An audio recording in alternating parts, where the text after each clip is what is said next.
Amani ni jambo la muhimu sana, na mimi nataka kusema hapa ya kwamba kile kitendo ambacho watu wanamkashifu Mheshimiwa Raila Odinga kusema wao amesaliti wa Kenya, ameenda kuungana na Mheshimiwa Ruto, yeye sijui amesaliti wa Kenya, ako serikalini. Nataka niwaambie hivi, Mheshimiwa Raila Odinga awe serikalini ama hayuko serikalini, hayo ni 9. 10 ni kile kitendo cha uzalendo alichokifanya Mheshimiwa Raila kusema Kenya kwanza kuliko yeye. Hii Kenya watu washikane, na hii Kenya ipate amani, kuwe na utulivu, ili Mheshimiwa Rais pia akaweze kuwa na amani ya kuweza kudeliver ile plani yake kwa wananchi.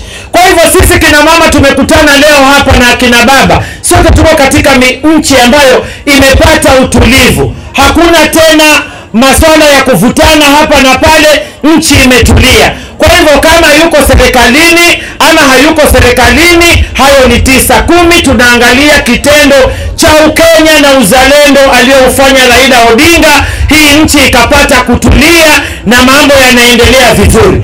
Tumemwona rais wetu amezunguka hapa, hata juzi alikuwa pale Mukuru akifungua zile affordable houses kwa wale beneficiaries ambao wamepata kufaidika. Kama ingekuwa hakuna amani, haya yote yangekuwa hayawezi kufanyika.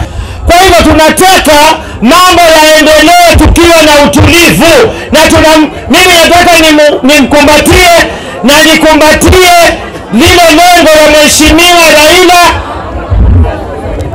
tumeelewana, na kuleta amani katika taifa letu la Kenya, ili manifesto ile ya rais ikaweza kufanya nini, ikaweza kutimia na ikaweza kuwa delivered kwa wakati tukiwa na amani. Tunaelewana watu wa Tana-River, tuko pamoja? Amani, hakuna kitu kizuri kama amani.